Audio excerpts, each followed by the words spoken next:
नमस्कार, मैं शारदा सिंह और आप देख रहे हैं हलचल इंडिया। बेबाक खबर, तेज असर। आइए नजर डालते हैं आज की खबरों पर।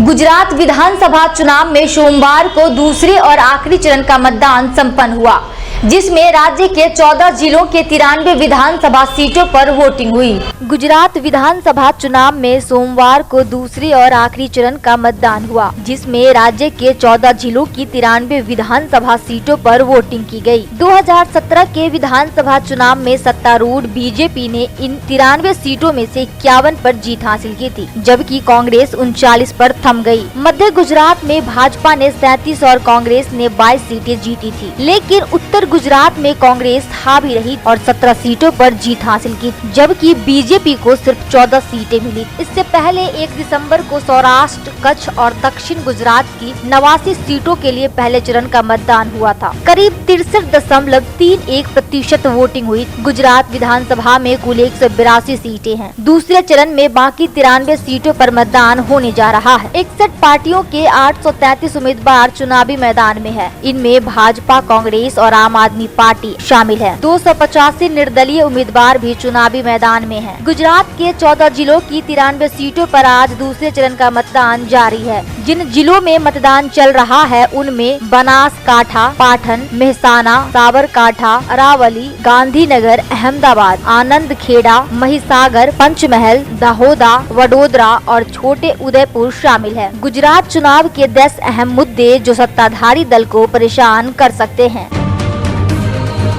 मोरबी पुल हादसा। इसी साल 30 अक्टूबर को मोरबी में पुल गिर जाने से 135 लोगों की दर्दनाक मौत हो गई। इस हादसे में सरकार, स्थानीय प्रशासन और व्यापारियों के बीच की साठगांठ को खुलकर सामने ला दिया। गुजरात के लोगों के मन को कहीं न कहीं मोरबी हादसा प्रभावित कर सकता है। गुजरात में बीजेपी की पिछले 27 सालों से सरकार है। राजनीतिक जानकारों का मानना है कि बीजेपी के 27 साल के शासन ने समाज के कई वर्गों में असंतोष बढ़ाया है। इसके अलावा बीजेपी सरकार के दौरान बढ़ी महंगाइयाँ, बेरोजगारी जैसी अन्य मूलभूत सुविधाओं को लेकर भी लोग सरकार से नाराज बताए जा रहे हैं।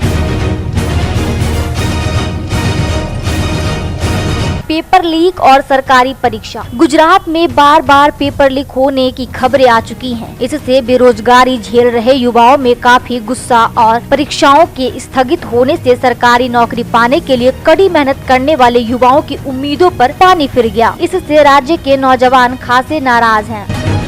किसानों की समस्याएं। गुजरात के कई हिस्सों में किसान आंदोलन कर रहे हैं। दरअसल पिछले 2 सालों में राज्य में अत्यधिक बारिश के कारण किसानों की फसल का काफी नुकसान हुआ। सरकार ने किसानों को मुआवजा नहीं दिया, जिससे किसान वर्ग सरकार के खिलाफ भी जा सकते हैं। शिक्षा और स्वास्थ्य सुविधाएं। गुजरात के ग्रामीण क्षेत्रों में स्कूली शिक्षा की कमी है। इसके अलावा स्कूलों में शिक्षकों की भारी कमी है। साथ ही स्कूलों में कक्षाओं की भी कमी है। राज्य के ग्रामीण क्षेत्र प्राथमिक स्वास्थ्य केंद्रों और डॉक्टरों की कमी से जूझ रहे हैं। बिल्किस बानो मामले में दोषियों को छोड़ना। बिल्किस बानो गैंगरेप और हत्या केस में दोषियों को कोर्ट से छोड़ दिया। इससे अल्पसंख्यक समुदाय के साथ साथ बहुसंख्यक हिंदुओं का एक खेमा भी काफी नाराज है। ऐसे में मुस्लिम के साथ में हिंदुओं के एक वर्ग को यह मुद्दा प्रभावित कर सकता है। गुजरात को पहले अच्छी सड़कों के लिए जाना जाता था, लेकिन अब हकीकत कुछ और ही है। राज्य की सड़कों की हालत खस्ता हाल है, जो लोगों के लिए परेशानी का सबब बनी हुई है। गुजरात में बिजली की दरें देश में सबसे अधिक दरों में से गिनी जाती है। राज्य के लोगों को आम आदमी पार्टी और कांग्रेस ने प्रति माह 300 यूनिट मुफ्त बिजली देने का वादा किया है। बिजली की उच्च दरें गुजरात के लोगों को प्रभावित कर सकती है। आप देखेंगे कि गुजरात में कई सरकारी परियोजनाओं के लिए जिन किसानों की जमीनों का अधिग्रहण किया जा रहा है, उनमें किसानों और भूस्वामियों में असंतोष है। किसान अहमदाबाद और मुंबई के बीच हाई स्पीड बुलेट ट्रेन परियोजनाओं के लिए भूमि अधिग्रहण का विरोध कर चुके हैं। उन्होंने बड़ोदरा और मुंबई के बीच एक्सप्रेसवे परियोजनाओं के लिए भूमि अधिग्रहण का भी विरोध किया। भाजपा लगातार 6 बार से गुजरात की सत्ता में है। 7वें चुनाव में पार्टी को कांग्रेस के साथ साथ आम आदमी पार्टी की तगड़ी चुनौती का सामना करना पड़ा है। सवाल यह है कि क्या भाजपा लगातार 7वीं बार गुजरात की सत्ता के सिंहासन को हासिल कर पाएगी। आज दूसरे चरण के मतदान के साथ मध्य और उत्तर गुजरात के मतदाता भी राज्य के सियासी भविष्य का फैसला ईवीएम में लॉक कर देंगे। अगर आप हमें फेसबुक पर देख रहे हैं तो हमारे पेज को फॉलो करें, यूट्यूब पर देख रहे हैं तो सब्सक्राइब करें और हमारे वीडियो को लाइक करना ना भूलें।